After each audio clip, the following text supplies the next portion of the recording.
चलो मान लेते हैं कि तुम अभी तक कुछ भी नहीं पढ़े हो। देखो ऐसा तो नहीं है तुम कुछ भी नहीं पढ़े होगे, लेकिन अभी तक कुछ नहीं पढ़े हो। क्या यहाँ से बहुत अच्छा स्कोर किया जा सकता है? बस तुम्हारे पास 3 मंथ बचा हुआ है बालक। क्या यहाँ से अच्छा स्कोर किया जा सकता है? अच्छा नहीं, बहुत अच्छा। हम बोलेंगे बिल्कुल किया जा सकता है, बट एक प्रॉपर स्ट्रैटेजी होना चाहिए। ये नहीं कि बहुत सारे यूट्यूबर का हम देख रहे हैं वीडियो, मतलब अजीब लगता है कि ये क्या क्या वीडियो बना करके डाल दे रहे हैं कि पतला सा बुक लो, इसको पढ़ो और 90% आ जाएगा, इतना परसेंट आ जाएगा। ऐसा कुछ नहीं होता है, शॉर्टकट नहीं है यार। पूरा समझना पड़ेगा कि कैसे क्या करना चाहिए। तुमको बेहतर समझाने के लिए 3 कैटेगरी में स्टूडेंट को बांटे हुए हैं। तुम दुनिया को कुछ भी बोलो, तुमको अंदर से मालूम होता है कि तुम बिलो एवरेज हो या टॉपर हो। बिलो एवरेज का मतलब ऐसा बच्चा जो अभी तक यानी कि क्लास 8-9 में 40 से 60% के बीच में रहा करता था। मतलब कि पढ़ाई तो वो करता था लेकिन मन के हिसाब से करता था। कभी मन किया तो कर लिया, कभी नहीं मन किया तो नहीं किया। मतलब उतना सीरियसनेस नहीं था पढ़ाई में, उतना फोकस्ड नहीं था पढ़ाई में। वैसे बच्चों को हम बिलो एवरेज के कैटेगरी में रखे हुए हैं। और ऐसे बच्चे जो सीरियस थे लेकिन बहुत सीरियस नहीं थे, बहुत अच्छे से नहीं करते थे, बहुत डीप में जाके नहीं पढ़ते थे, उनको एवरेज बोला जाएगा, 60 to 85%। और ऐसे बच्चे जो बहुत अच्छे से एक एक बात को समझ समझ के पढ़ते थे, उनको हम कहीं ना कहीं टॉपर्स की कैटेगरी में रखे हुए हैं। 85 से लेकर के 95+ के बीच में। हम जो भी बताने जा रहे हैं ये तीनों कैटेगरी के बच्चों से रिलेट कर सकता है। एकदम ध्यान से समझना। समस्या इस बार जो एग्ज़ाम होने वाला है, देखो 2021 का जो एग्ज़ाम था वो डिफरेंट था, 22 का एग्ज़ाम डिफरेंट था, इस बार एग्ज़ाम अलग है। तुमको मालूम है कि 21 में जो एग्ज़ाम हुआ था वो टोटली स्कूल बेस्ड था। 22 में जो एग्ज़ाम हुआ था वो टर्म वाइज था, टर्म 1 और टर्म 2 करके, मतलब सिलेबस डिवाइडेड था।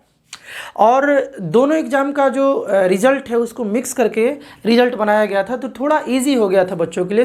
पोर्शन भी ज़्यादा डिलीटेड था। इस बार भी डिलीटेड है लेकिन उतना नहीं डिलीटेड है, पिछले बार ज़्यादा डिलीटेड था।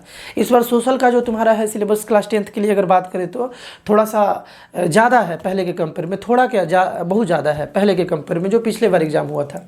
खैर, तो पैटर्न सीबीएसई अपने पुराने फॉर्म में है। जैसे 2021 के पहले जो एग्ज़ाम लिया करती थी, मतलब एक ही बार बोर्ड एग्ज़ाम होता था पूरे साल में, वही हो रहा है, बट अपडेटेड फॉर्म में वापस आया है। अपडेटेड मतलब कि उसका सीबीएसई का वर्जन अपडेट हो गया है।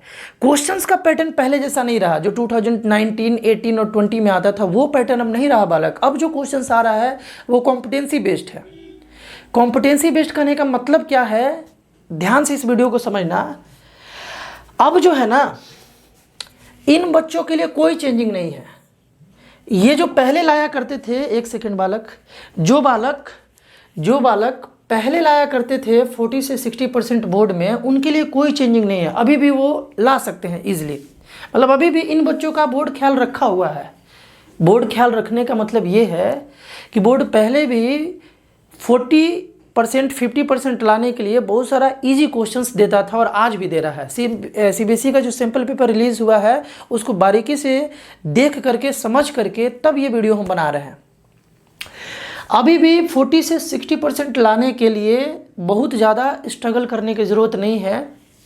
बस क्लास में अटेंटिव रहो, अच्छे से थोड़ा सा बुक्स वगैरह पढ़ लो, रट के भी लाया जा सकता है। इतना नंबर कोई बहुत बड़ा टेंशन नहीं है। बहुत इजी क्वेश्चन पूछ रहा है, तुम भी सैम्पल पेपर देखना है ना। हाँ, इन बच्चों को वो सब भी क्वेश्चन हार्ड लगेगा, वो अलग बात है।